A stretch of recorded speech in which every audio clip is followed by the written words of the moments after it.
Hi everyone, welcome back to the Property Finance Podcast, and today's episode is going to be a really short one, just talking about bridge to let.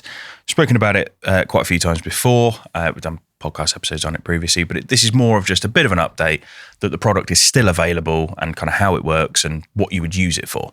So there's a few use cases for bridge to let, and essentially what a bridge to let is it's a hybrid between a bridging loan and a buy to let, hence bridge to let.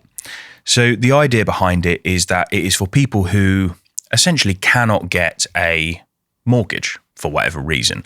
And this bridge is a stepping stone for them to then be able to get onto a commercial mortgage or a buy-to-let or something like that. So it's a stepping stone product.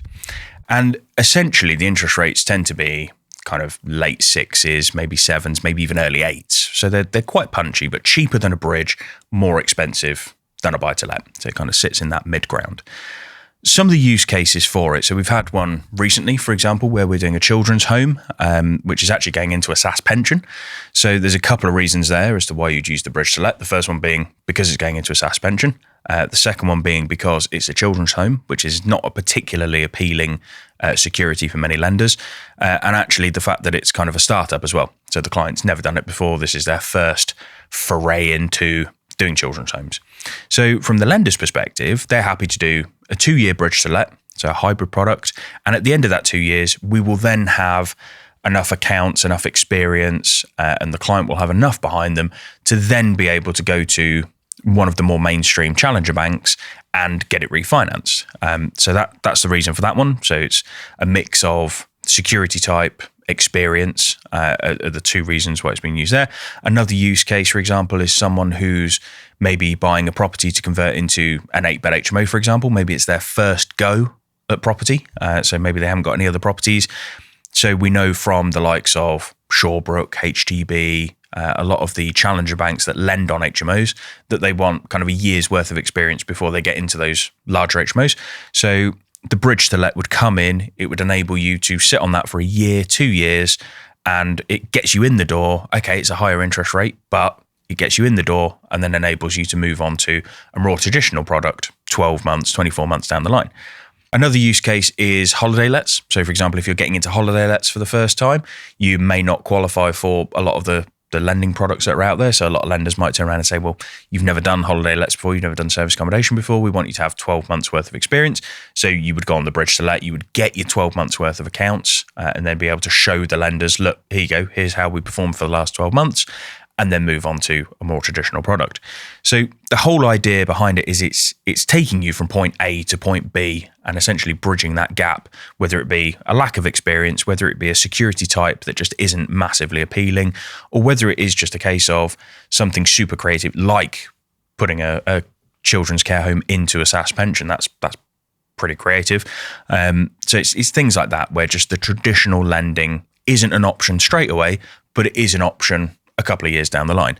Where the bridge to let doesn't work is where there isn't a clear exit. So lenders need to understand what the exit is. And if there isn't an exit, so for example, if you're doing something where the just lenders are not interested at all, there's no long-term product available afterwards, the bridge to let doesn't really work because it's an expensive product for 2 years with no exit. So you'd end up just revolving on an expensive 2-year product again and again and again and again, and it just wipes the deal out. So it needs to be a clear 12 to 24 month plan. Right, this is why we need it, to gain experience, to get books, whatever it may be. And then at the end of that, we're then going to refinance to one of the challenger banks, one of the high street banks, one of the maybe tier 2 lenders. But we have an exit there that we know we can use in 12 to 24 months. The risk obviously is the market could shift in those 12 to 24 months, but it's unlikely that every lender would disappear, especially when you're talking about HMOs, service accommodation. And where it could also come in handy as well is not only things like children's homes into SAS pensions, but maybe if you're getting into supported living. So you're getting into supported living, social housing, that kind of thing. If it's your first go at it, many lenders are going to turn you away because they want you to have some experience of running it. So again, the bridge to let comes in, lets you do a year, 2 years worth of experience, shows that the lease is running. Maybe if there's a 12-month break clause within your lease, you might do the bridge to let up until the end of 12 months. See whether the break clause is enacted by either side or not. If it's not, and there's not another break clause, then you might then go for a more traditional lender, and obviously the valuation would be better because there's no break clause. So that's, again, another use case of it there as well. So the bridge to let is out there, still being used. It's essentially a hybrid between that bridge and buy to let product.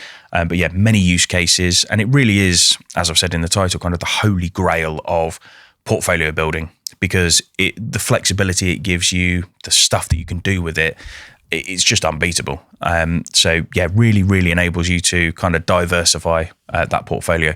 And it means that if you find these very bespoke opportunities where everyone else might be saying no, there possibly could be a yes there. So hopefully that's helpful. I'm sure there'll be many of you listening to this who think, actually, yeah, I could use that for this. So by all means, feel free to reach out. Happy to kind of chat through any deals and let you know whether or not it's a possibility.